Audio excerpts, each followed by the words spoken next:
December 8, 1941. Tokyo.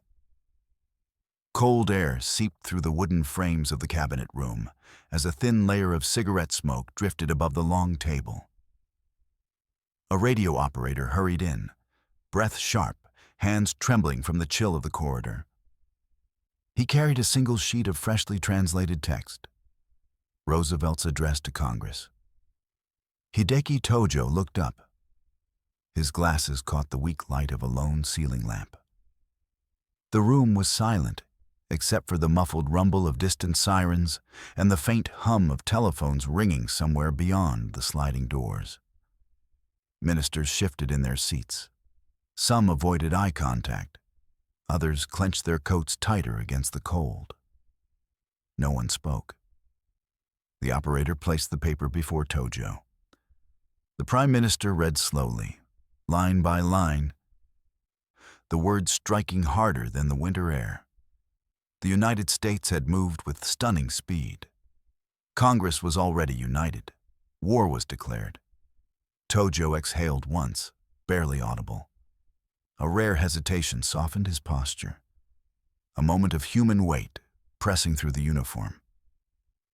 He lowered the page, and in a quiet voice, he said the words his ministers had feared. Because what happened next would rewrite everything.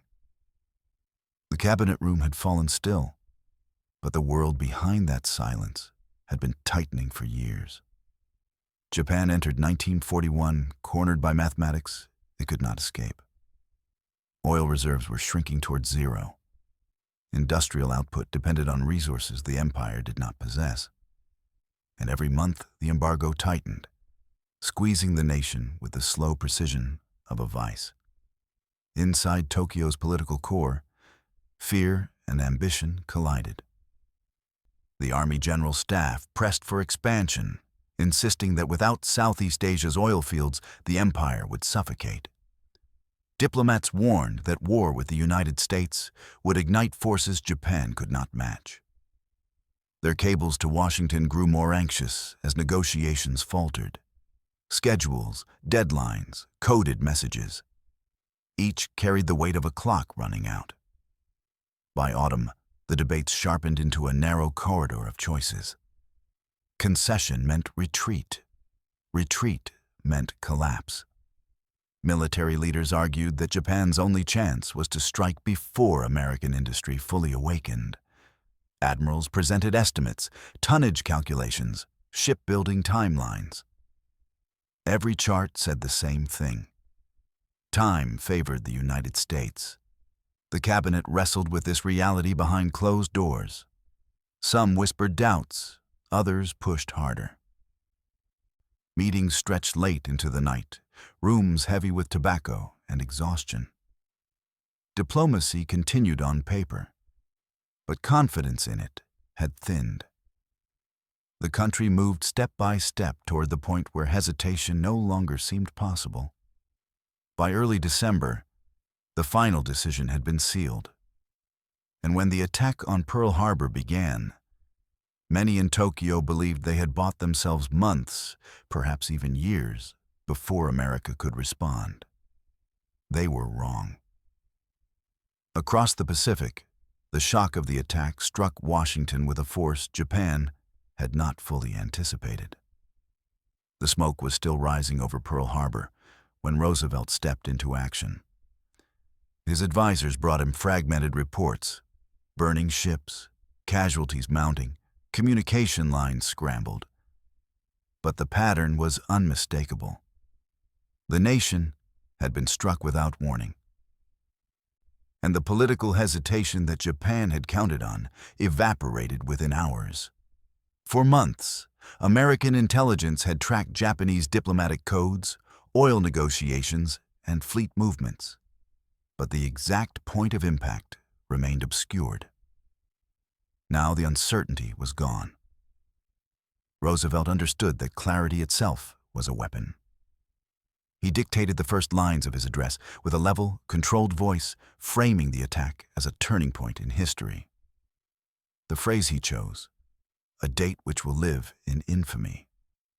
hardened the mood across the country. Congress reacted with rare unity. Representatives who had argued bitterly over intervention shifted as one. Isolationists, long resistant to foreign war, sat silent as the scale of the assault unfolded. Military officials reported the losses with precision. Battleships engulfed in flames. Airfields shattered, crews fighting for their lives.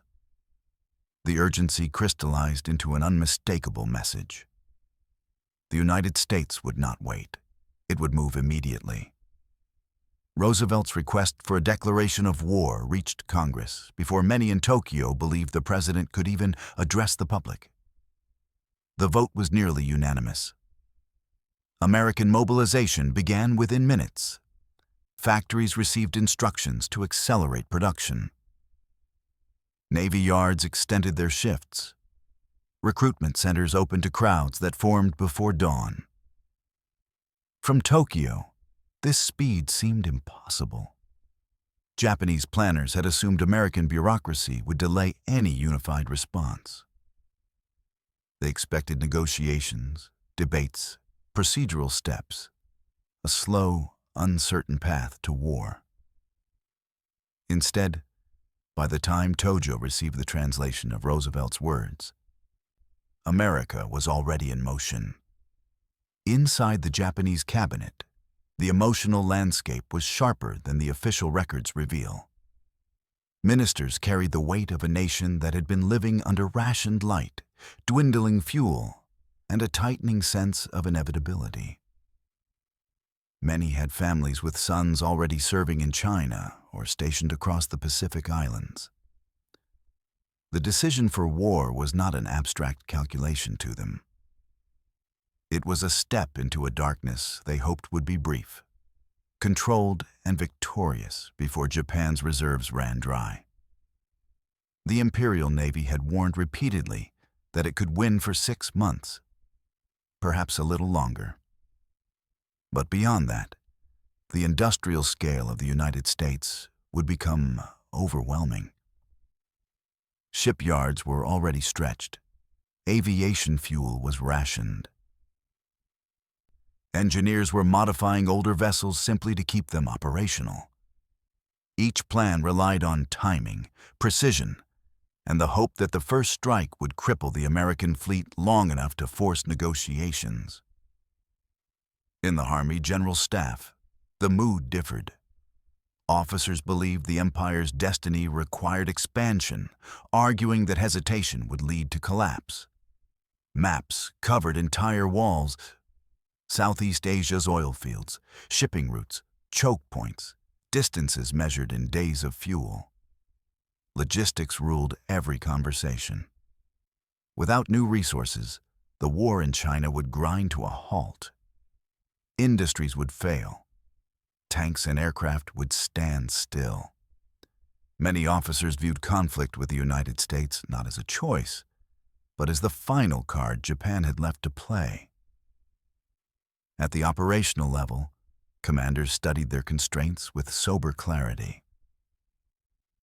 They understood the limits of Japan's steel production, the vulnerability of supply convoys, and the staggering distance of the Pacific theater. Pilots trained relentlessly, aware that replacements would be scarce. Sailors drilled in narrow harbors where every maneuver echoed the risks to come. Yet beneath this technical discipline lay a shared tension, a quiet recognition that the enemy they were preparing to fight possessed a capacity Japan could not match. They hoped speed would compensate. They hoped surprise would buy time. They hoped America would hesitate. But hope was not strategy, and the first cracks appeared the moment news of the U.S. declaration reached Tokyo.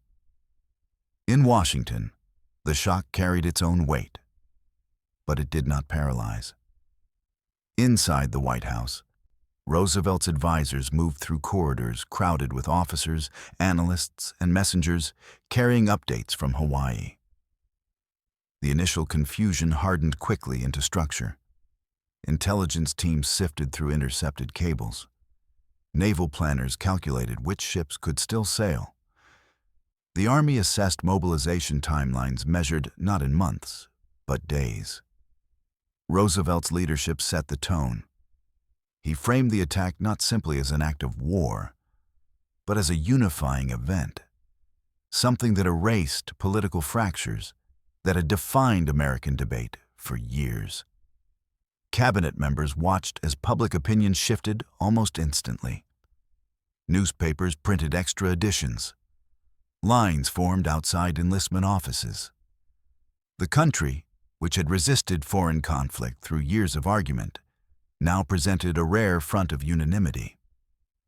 For American commanders, the immediate concern centered on two questions: what Japan would strike next, and how fast the United States could restore its Pacific strength. Officers studied maps of the Philippines, Guam, Wake Island, and Midway. They knew the Japanese Navy had momentum. They knew American forces were exposed across a vast ocean. But they also understood a deeper truth. Once American industry mobilized, Japan's window of advantage would close. Meanwhile, in Tokyo, Japanese diplomats in Washington realized the speed of America's response before their own government did. The failure to deliver the final message on time, the note meant to signal the end of negotiations before the attack, had already damaged Japan's position. Ambassadors watched crowds gather outside the embassy, listened to radio broadcasts calling the attack treacherous, and understood that U.S. unity would be total. Military attachés reported that American factories were already shifting schedules, that naval yards were preparing emergency repairs, that Congress had moved with a decisiveness unseen in decades. These cables reached Tokyo as Tojo and his ministers processed Roosevelt's words. The contrast was stark. Japan had expected hesitation. What they faced instead was acceleration. That realization began to spread through the Japanese leadership, carrying with it the first hints of a future they had not planned for. Tojo remained seated as the murmurs around him faded. The declaration had arrived faster than any prediction offered by the intelligence bureaus. American political unity, expected to take weeks, had formed in hours. The document before him was more than a statement. It was a signal that the assumptions anchoring Japan's strategy were already eroding. Outside the cabinet room, Tokyo was alive with conflicting currents. Military couriers rushed through hallways carrying new directives. Telegraph operators tapped out encrypted messages to fleet commanders scattered across the Pacific. Army officers whispered about the next blows Japan needed to strike before American forces could reorganize. Every minute mattered, and the urgency pulsed through the buildings like an electric charge. Admiral Nagano, chief of the Naval General Staff, arrived with fresh reports. Pearl Harbor's success was confirmed, but so were unexpected details. American shipyards were already preparing emergency refits. Surviving vessels were being moved. Patrols were increasing. It was clear the attack had not delivered the crippling paralysis Japan had hoped for. Tokyo's brief window of advantage was shrinking. Inside the planning rooms, maps lay covered in markers indicating potential American responses. The Philippines, Midway, Wake Island, all vulnerable. And yet the tone had shifted. Officers read Roosevelt's speech and understood the psychological blow had not landed as expected. Instead of breaking American resolve, it had galvanized it. Tojo processed this quietly. He understood the weight of American industry, the scale of its manpower, the speed with which it could turn factories into arsenals. The cabinet had gambled that surprise would buy strategic breathing room. Now, confronted with the swiftness of the U.S. declaration, a different reality emerged. The war Japan had hoped to control was already accelerating beyond its grasp. Even before the next meeting convened, a deeper question settled into the minds of Japan's leadership. If this was America's response on the first day, what would follow when its full strength awakened? Messages continued to flood in. Reports of damaged ships, scattered survivors, and ash rising from burning hangars painted a chaotic picture. Yet amid the destruction, analysts noted patterns. The United States was already compensating, reallocating ships, rerouting supply lines, mobilizing reserves. Every calculation Japan had made to delay retaliation now seemed obsolete. The Imperial Navy scrambled to reinforce positions across the Pacific. Orders were transmitted in code, repeated over and over to avoid misinterpretation. Pilots prepared for long-range missions. Supply convoys were rerouted. Every movement carried urgency. But it was a race against a clock no one fully controlled. Distance, fuel, weather. The Pacific itself had become a strategic adversary, unforgiving and absolute. Tojo convened another session with his generals. The words spoken were careful, measured, yet the tension was palpable.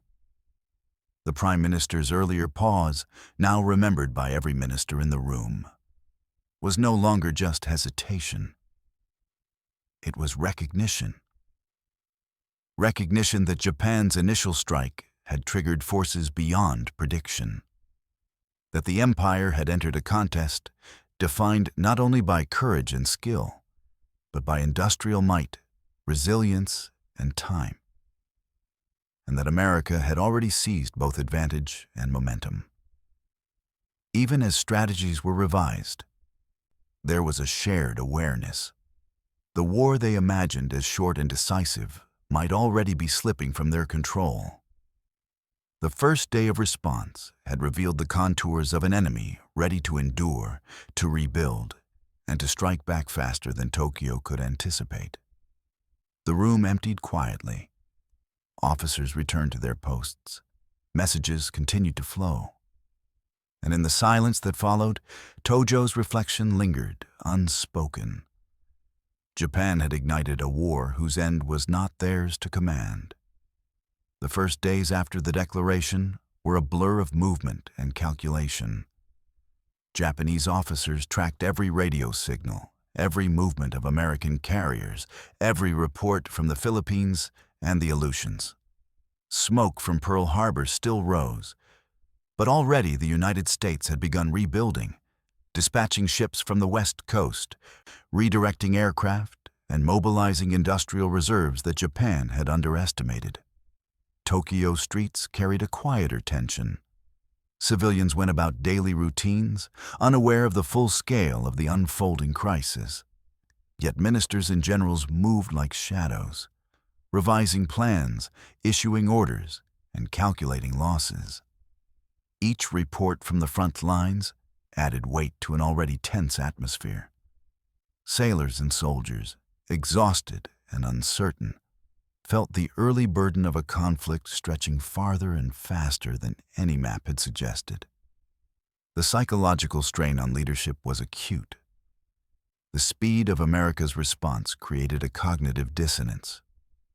Japan had struck decisively, yet within hours the United States had turned the attack into a rallying point.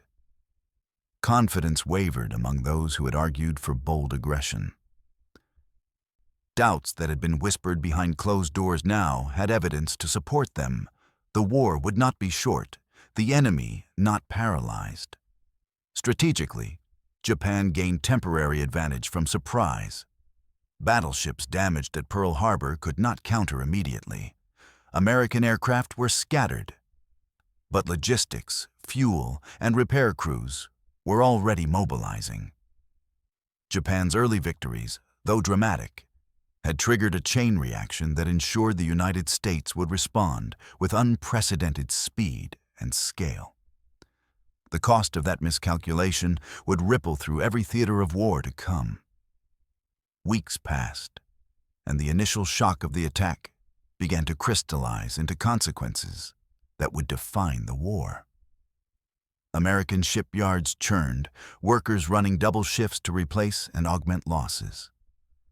Convoys were rerouted, airfields reinforced, and new carrier groups prepared for deployment. Every day Japan had hoped to use as leverage slipped away, consumed by the relentless machinery of American mobilization.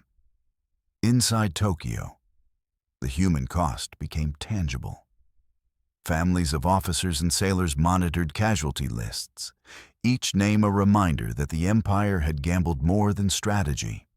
It had gambled lives. Ministers who had advocated for decisive action now moved with urgency, tinged by anxiety. Reports of losses in secondary theaters, the Philippines, Guam, Wake Island, arrived steadily, adding pressure to decisions already made in haste. Morale was a fragile commodity. Soldiers on distant islands were disciplined but tense, aware that reinforcements might arrive too late. Communications lagged. Supplies were limited. Each commander calculated risks, knowing that a single misstep could cost hundreds of lives. For civilians in occupied territories, the speed of conquest brought both fear and disorientation. The empire's image of controlled expansion clashed with the reality of logistics stretched to breaking. Strategically, Japan's early successes provided temporary breathing space, but revealed deeper vulnerabilities. Industrial capacity, fuel reserves, and manpower could not match the scale of America's response. Early victories became a double-edged sword. While symbolically powerful, they provoked a mobilization that Japan could not contain. In every branch of the military, from naval officers to army engineers, the realization dawned that the conflict now entering its second week would be measured not in months, but in years.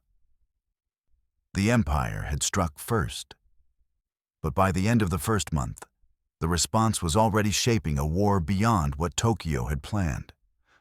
A war whose consequences would extend to every corner of the Pacific and the heart of the Japanese homeland. Years later, historians would look back at that moment in the cabinet room and see more than a single declaration. They would see the collision of calculation and misjudgment, of ambition and unanticipated speed. Tojo's pause, so human and fleeting, was a mirror of an empire caught between desire and reality. The United States moved with a velocity Japan could not match, its unity forged in the fire of attack. A single night's decisions, a single speech, had ripples that stretched across oceans and decades. In that quiet room, behind cigarette smoke and flickering lamps, the future of the Pacific was sealed, not by victory or loss, but by the unforgiving pace of history itself. And in that speed, that irreversible momentum, lies the weight of choices, the reminder that in war, time can be the deadliest weapon of all.